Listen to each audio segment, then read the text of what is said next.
The impact of exposure to violent video games has not been studied as extensively as the impact of exposure to TV or movie violence, the researchers write.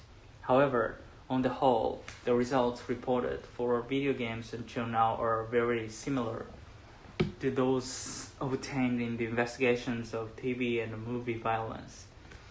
Among the effects of violent game playing are increases in physiological arousal and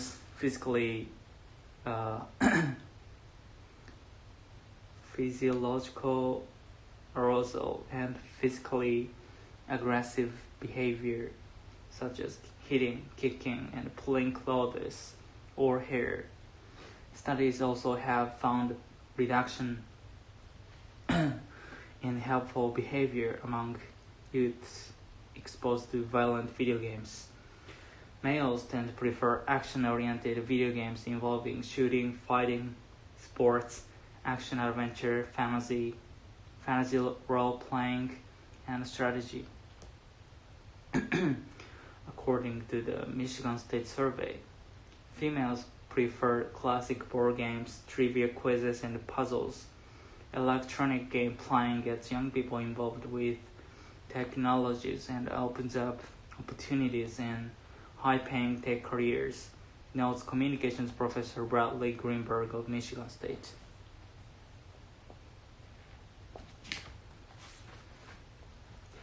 It is believed that these opportunities go to boys because they spend more time working with electronic games and computers, says Greenberg. If girls become more involved with technology at an early age, it is likely that the interest in technology will continue into the work world. If females do become more involved in technology fields, including game development, they may create less violent games that promote cooperation rather than aggression. Video games are in 80% of U.S. homes with children. They generated $6 billion in 2000 and $11 billion by 2003. All indications are that the industry will continue to grow at a healthy rate, says Greenberg. The emerging market is for games designed more with girls in mind that engage them for longer periods of time and force them to further investigate the technology behind the games. The next frontier involves transferring video game technology to educational settings and using the young people's fascination with the games to involve them more with innovative teaching technologies. Until that day comes, however, more awareness is needed of the impact of violent games on young people's behavior, Anderson and his colleagues conclude.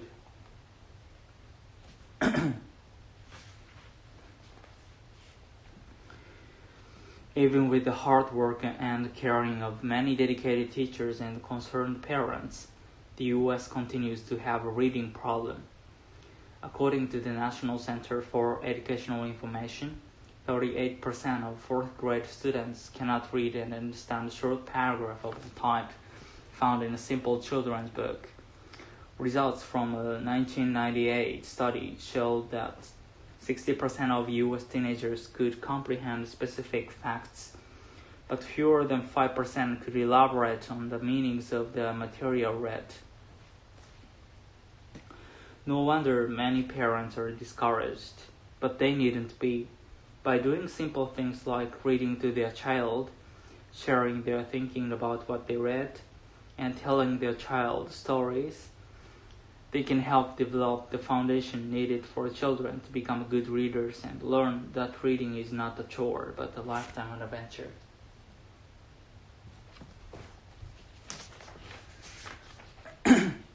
Good readers follow a number of key strategies. Whether they are reading a magazine or textbook, firstly, they create a wide range of mental and visual images as they read. To feel involved with what they are reading. Then they use their background and relevant prior knowledge before, during, and after reading to enhance their understanding of what they are reading.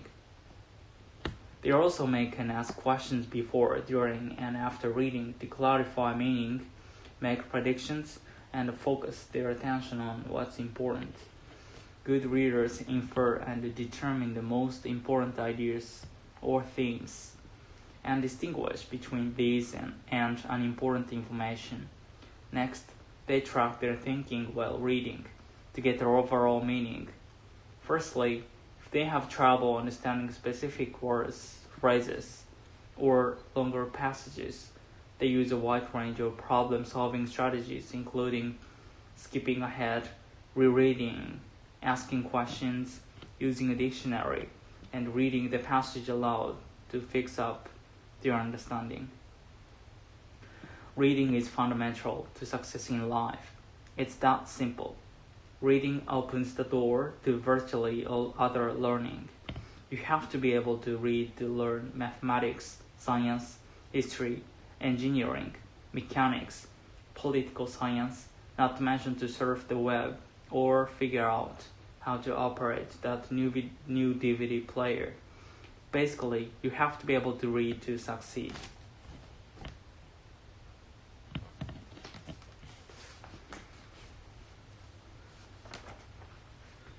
People may decide to study foreign languages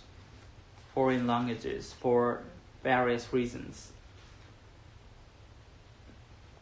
They may do so for the immediate purpose of satisfying the requirements of some public examination, or of getting greater fun and enjoyment out of a holiday abroad. Business people may have to deal directly or indirectly with various kinds of information from abroad.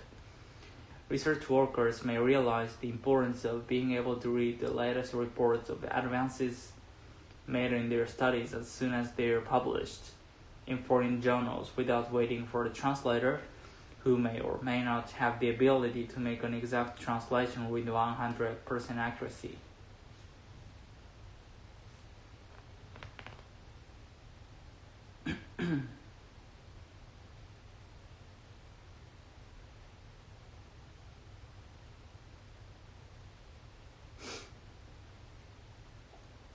People may be keenly interested in the activities of a foreign nation for political reasons. They may need information about current affairs that foreign newspapers and journals alone can deliver. Students of literature must surely be able to read great works firsthand. Learning a new language implies entering a new world, and it inevitably leads to a widening of intellectual experience. Learning a new language well enough to be able to understand it when heard to speak it. Learning a new language well enough to be able to understand it when heard to speak it, read it, and write it is such hard training that we certainly need some strong urge to drive us on. The four distinct and separable activities just mentioned, listening, speaking, reading, and writing, calls for constant, preferably daily exercise. These activities are concerned in varying degrees with four aspects of language study: pronunciation, grammar, vocabulary, and idiom. It is useful to keep these four activities and the four aspects clearly in mind. Learning a new language calls for no great originality of mind or critical talent, but it does demand an eager intellectual curiosity and a constant and lively interest in the endless ways in which human ideas may be expressed. It demands quick observation first of all, reasonable ability to mimic and imitate, good powers of association and generalization, and a good memory.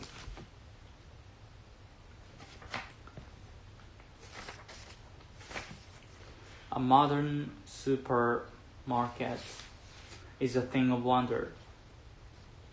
Even if it's snowing outside and summer is a great distant memory, you can buy strawberries, peaches, or grapes.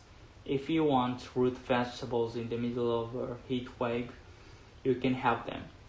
Expert Americans can have their Oreo cookies while homesick New Zealanders can console themselves with wine and kiwi fruit.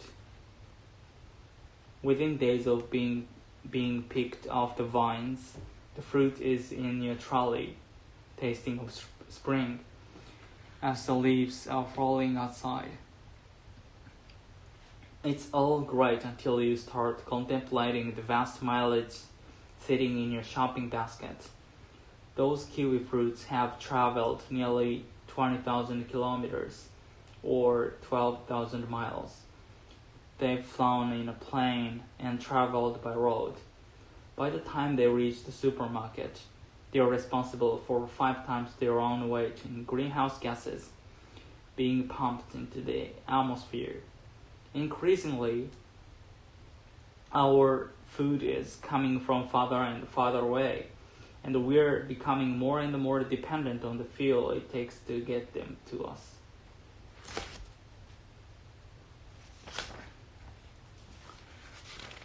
This dependence was illustrated very clearly during the September 2000 fuel price protests in Britain.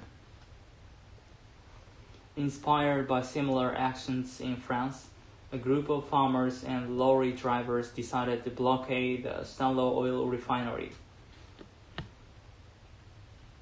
in Cheshire. The protest quickly snowballed, and the petrol tankers were unable to leave refineries.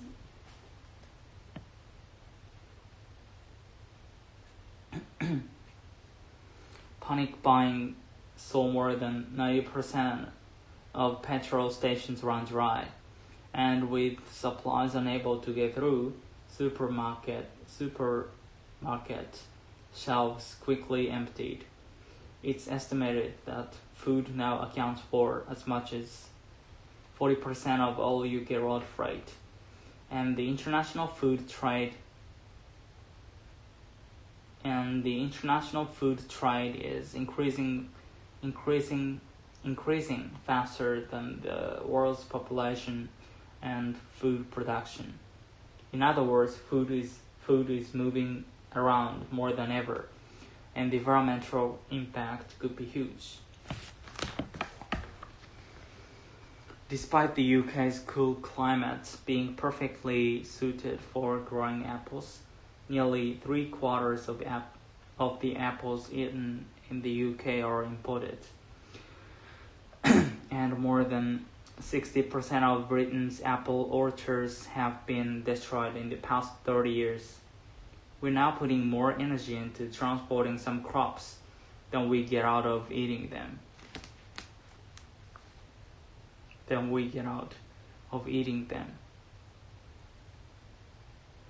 For every calorie of lettuce imported to the UK from America's west coast, 127 calories of fuel are used. Put it another way, flying over a kilogram of Californian lettuce uses enough energy to keep a 100-watt light bulb glowing for 8 days.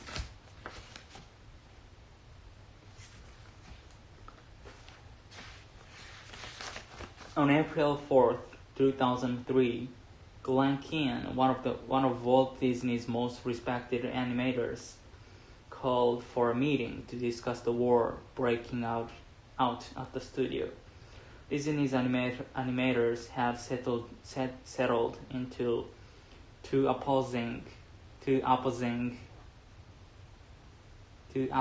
camps.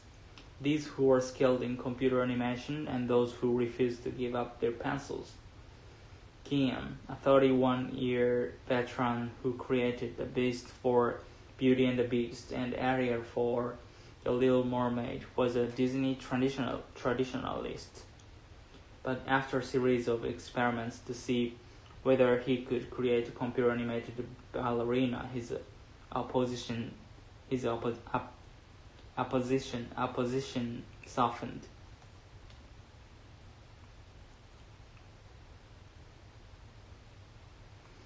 So he invited the 50 animators to discuss the pros and cons of both art forms, calling his seminar the best of both worlds.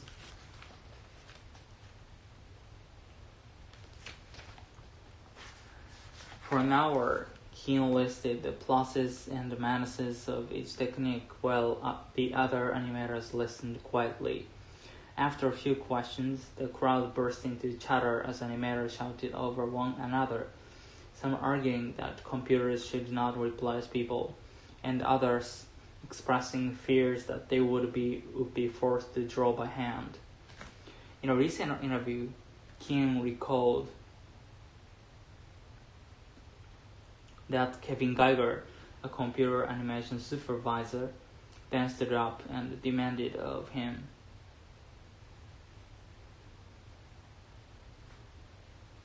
"If you can do all this cool stuff that you're talking about, that you want to see in animation, but you have to give up the pencil to do it. Are you in?" King hesitated before answering, "I'm in."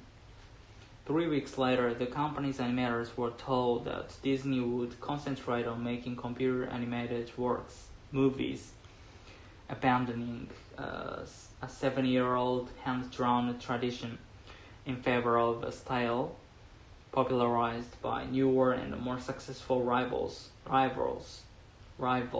like Pixar Animation Studios and DreamWorks Animation.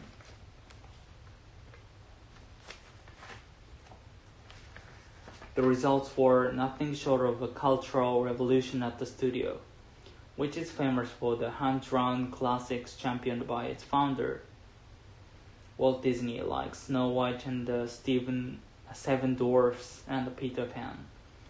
2 years and a half after that decision, Disney released Chicken Little, the first of 4 computer-animated films developed at the newly reorganized studio.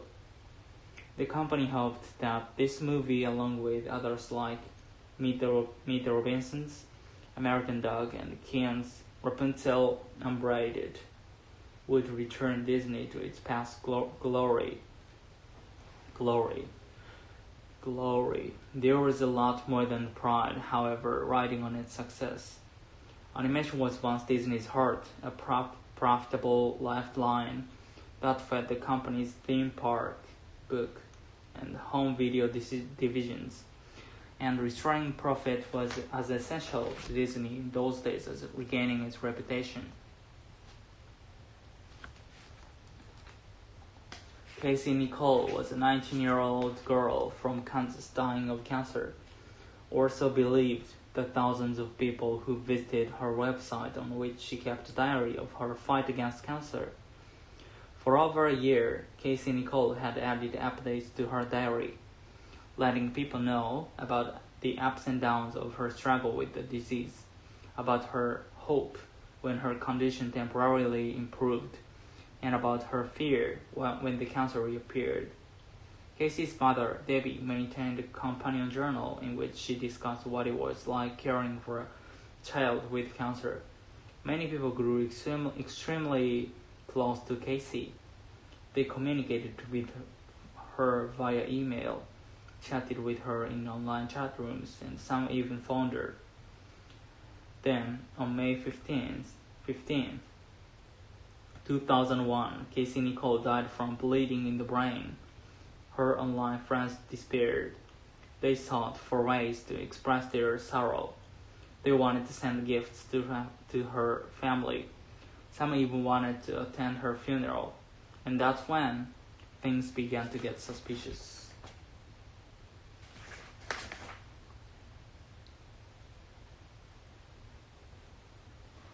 Casey's mother refused to provide anyone with information about where the funeral was being held or where to send gifts. This prompted a group of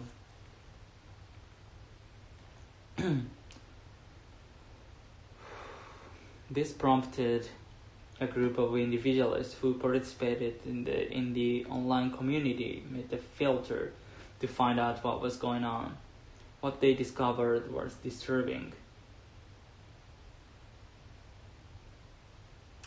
Casey's death disturbing. Casey's death had not been recorded by any obituary, and obituary they could locate, nor could anyone remember ever having met Casey in person.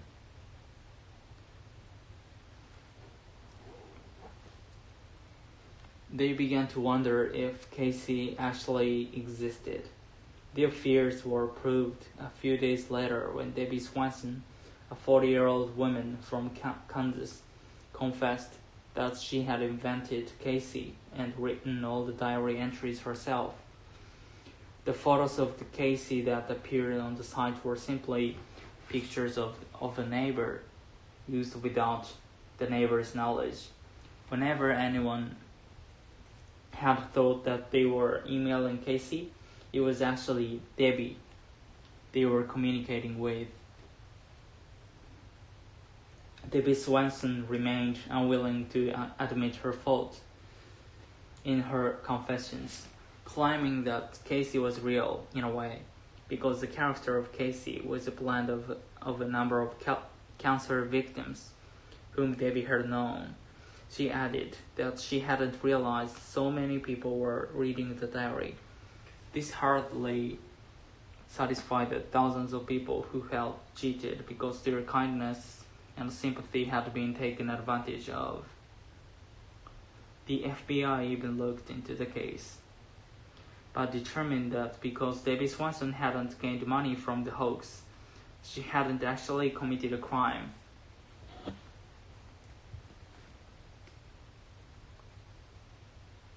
She hadn't actually committed a crime which was serious enough to take her to court.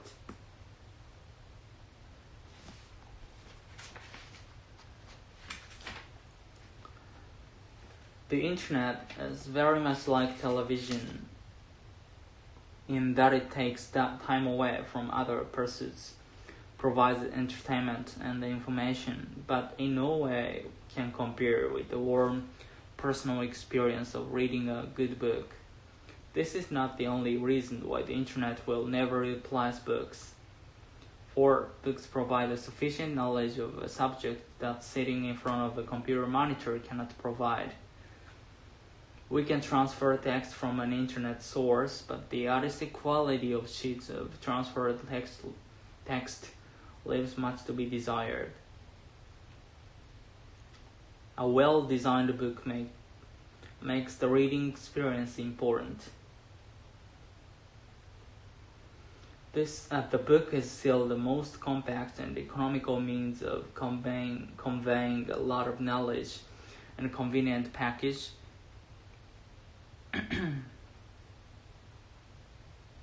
And this is what makes it popular. The idea that one can carry in one's pocket a play by Shakespeare, a novel by Charles Dickens, or the Bible in a small book with a stiff paper cover is incredible. We take such uncommon convenience for granted, not realizing that the book itself has undergone quite an evolution since the production of the Greenberg Bible in 1455 and Shakespeare's Book of Plays in 1623.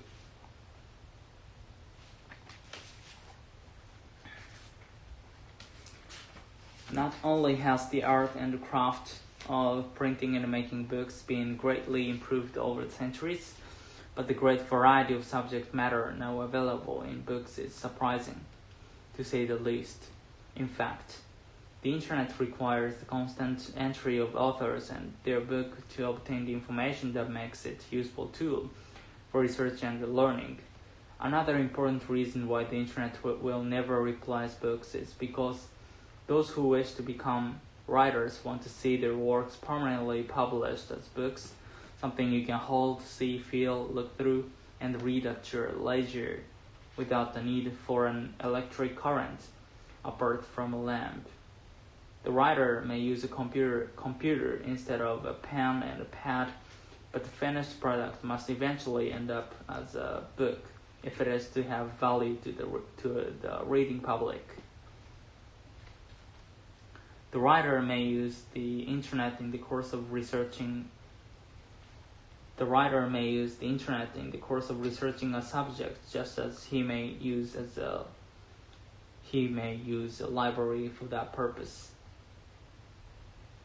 But the end product will still be a book. In any public space, there will be groups of people having face-to-face conversations. These conversations are not perceived as annoying. No one is suggesting that there should be railway carriages where people are not allowed to speak to one another. Logically, the second energy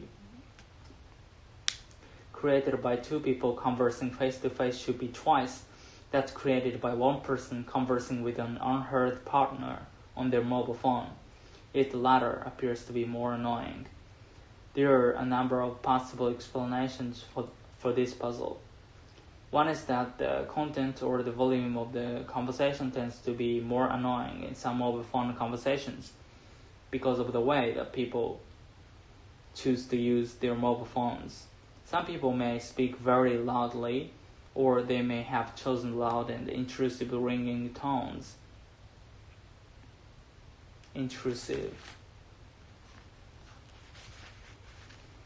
Excessive loudness is a major cause of annoyance for all sorts of sounds.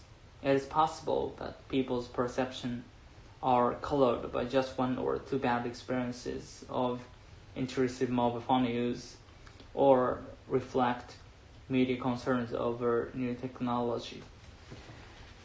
Another possible factor is the novelty of the mobile phone technology. People are used to others having face-to-face conversations in public spaces and have learned to ignore them.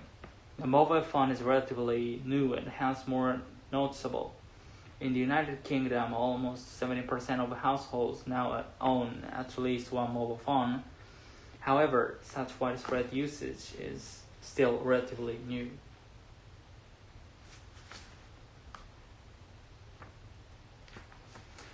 People today are worried about safety. As a result, the popularity of organic farming of fruits and vegetables is increasing. But what exactly does organic farming mean? It is probably easier to explain what organic farming is not. Organic farming does not use pesticides or fertilizers. Instead, this style of farming uses natural methods to protect plants and help them grow.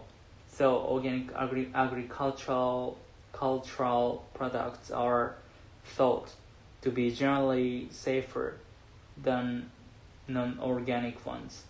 In the United States, about 2% of all food is grown using organic methods.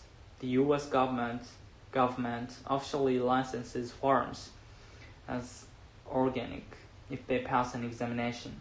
Presently, there are about 10,000 licensed farmers in the U.S., and this number is growing by about 20% a year.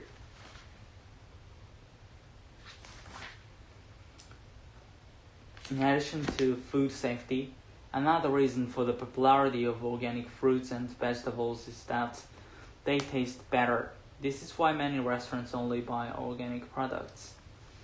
A lot of people think organic farming is not competitive compared to other methods because it cannot grow the same quantity of food. However, new research has shown that organic farming only grows on average about 5% less than non-organic methods. Still, organic food today is more expensive than non-organic food. But when the environmental and health costs of non-organic farming are considered, such as the pollution of water by pesticides, most people would agree that the higher price of organic farming is in fact a small price to pay for our health and safety.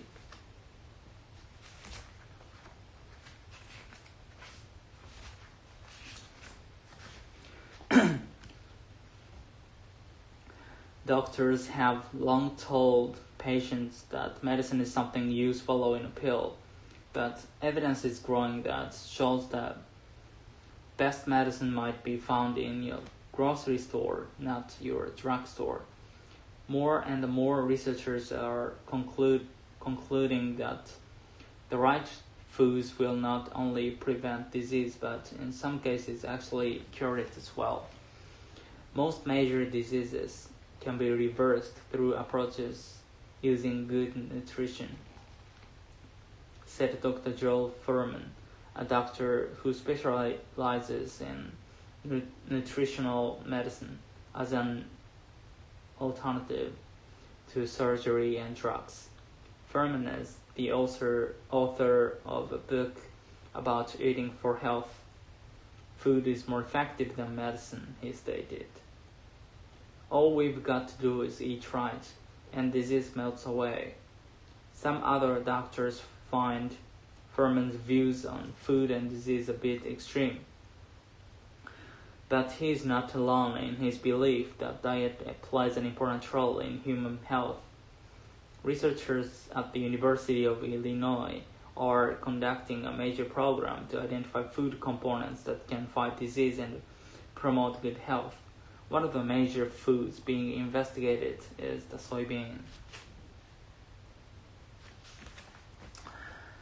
There has been a tremendous amount of information that shows the soybean's ability to reduce cholesterol, said Claire M. Hassler, director of the research program at the University of Illinois.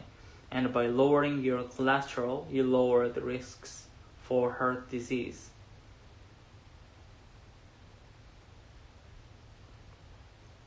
In one of the 3 clinical tests on human performed at the university,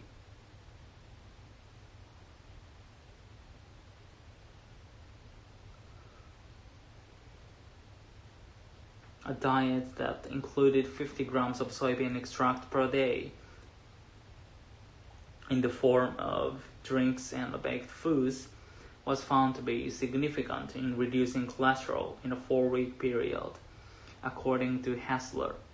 She cautions that people with high cholesterol levels should see a doctor, but said soybean products can safely be introduced into the diet as part of an overall health improvement strategy. According to Dr. Keith Block, the soybean is one of the most powerful medicines and is a great food to prevent disease. It probably has significant treatment benefits for cancer patients. Soybeans contain a compound that naturally stops the supply of nutrients and blood that cancer needs to grow. At Block's private clinics, he uses what he calls nutrition therapy as one component for treating cancer patients.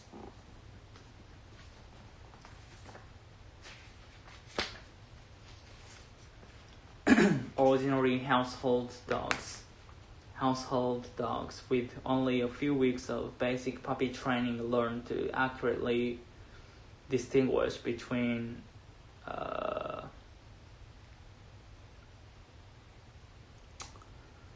breath samples of lung and breast cancer patients and healthy subjects. Our study provides strong evidence that cancers hidden beneath the skin can be detected simply by dog examining the smell of a person's breath, said Michael McCulloch, who led the research. Early detection of cancers greatly improves the patient's survival chances, and researchers hope that man's best friend, the dog, can become an important tool in finding cancers early. The new study is scheduled to appear in the March issue of the journal Integrative Cancer Therapy. Was conducted by the Pine Street Foundation, a cancer research organization in San Anselmo, California.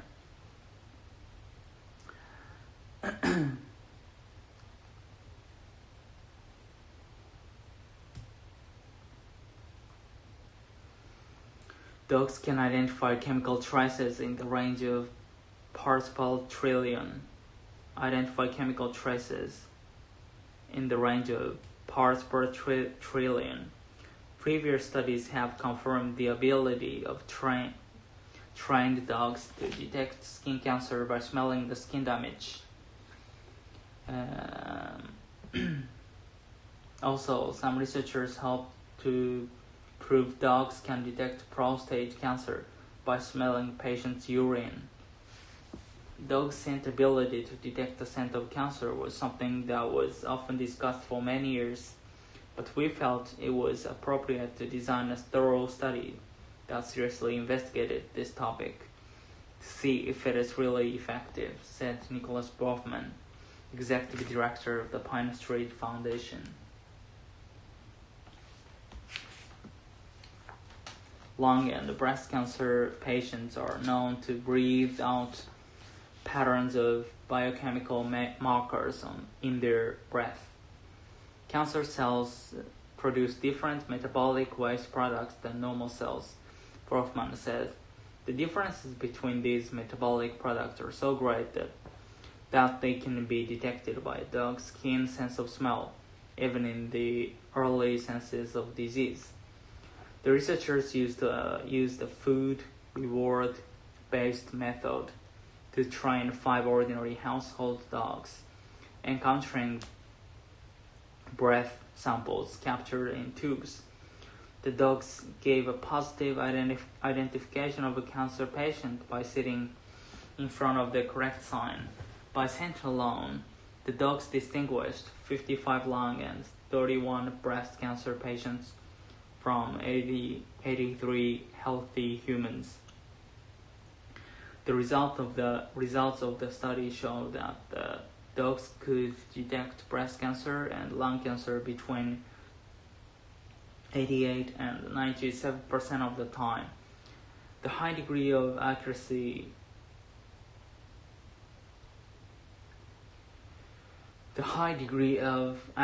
persisted whether the patients were smokers or not. Moreover, it did not seem to matter which dog it was or which stage the cancer had reached.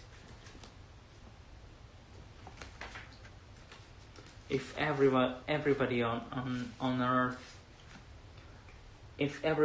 Earth consumed as much oil as the average American, the world's known reserves would be gone in a decade. Even at current rates of consumption, known reserves would not last through the current century.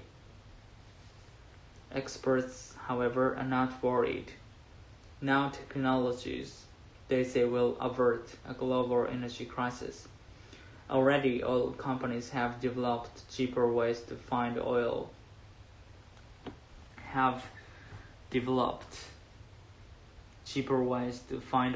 And extract it from the ground, effectively extending the supply into the 22nd century.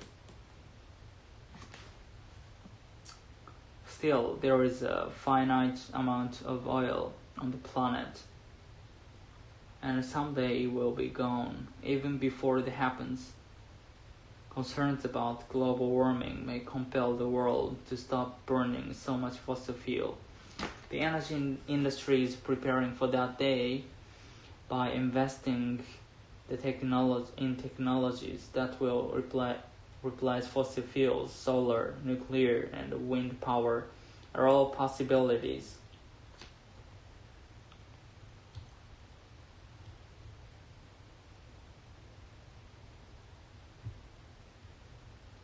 But many experts say the most likely candidate is the fuel cell. A fuel cell is essentially a hydrogen-powered battery that produces no pollution. Its only byproduct is water. And since hydrogen is the most abundant element in the universe, simply a supply should not be a problem. This all depends, however, on the technology being developed.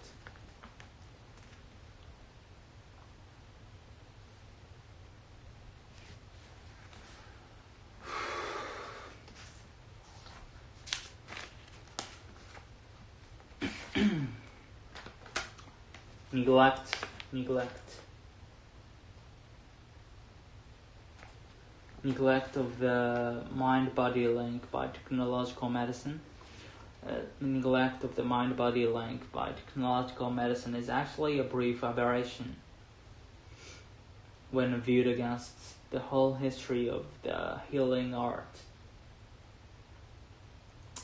In traditional tribal medicine and in Western practice from its beginning in the work of Hippocrates, the need to operate through the patient's mind has always been recognized. Until the 19th century, medical writers rarely failed to note the influence of grief, despair,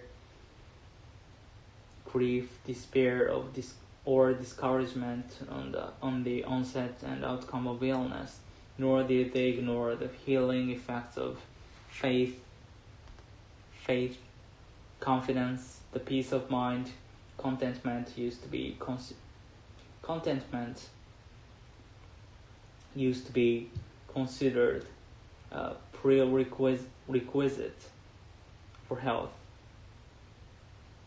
The modern medicine man has gained so much power over certain diseases through drugs, however, that he has forgotten about the potential strength within the patient.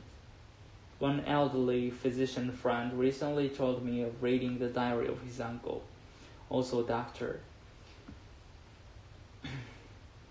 In the early years, the diarist always recorded what happened to the individual or the community prior to an illness or epidemic. But as medicine became more technological, this part of the history grew less and less important to him, and finally was omitted altogether. Awareness of the mind's powers was lost.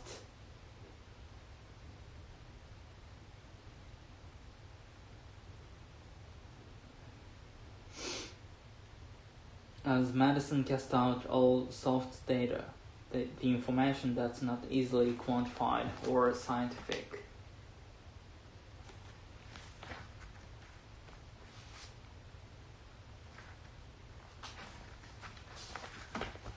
A fly can do one thing extremely well: fly. Recently, a team of British scientists declared that the common housefly is the most talented aerodynamicist on the planet, superior to any bird, bat, or bee. A housefly can make 6 turns a second, hover, fly straight up, down, or backward, land on the ceiling, and perform various other show-off maneuvers. And it has a brain smaller than a sesame seed.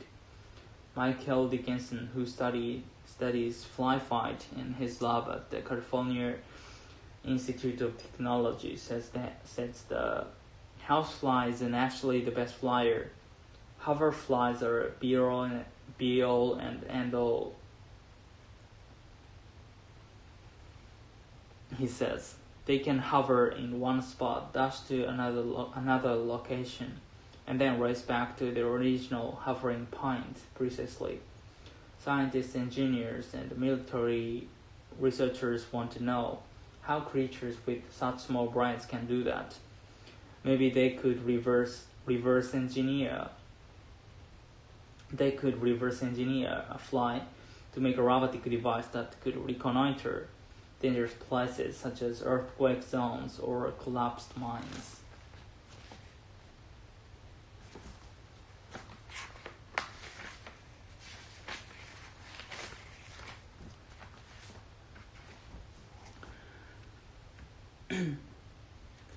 Dickinson's laboratory works with fruit flies. Researchers put them in chambers and manipulate the visual field, filming the flies in super slow motion, 6,000 frames a second. Dickinson is interested in knowing how flies avoid collisions. He has found that certain patterns, such as 90-degree turns, are triggered by visual cues and 2 equilibrium organs on their backs that function like a gyroscope. Flies have only a dozen muscles for maneuvering, but they are loaded with sensors, in addition to their compound eyes, which permit panoramic imagery and excellent at detecting motion. They have wind-sensitive hairs and antennae. They also have 3 light sensors on the tops of their heads, which tell them which way is up. Roughly 2/3 of a fly's anterior nervous system is devoted to processing visual images. 2/3 of a fly's anterior nervous system is devoted to processing visual images. They take all this sensory data and boil it down to a few basic commands.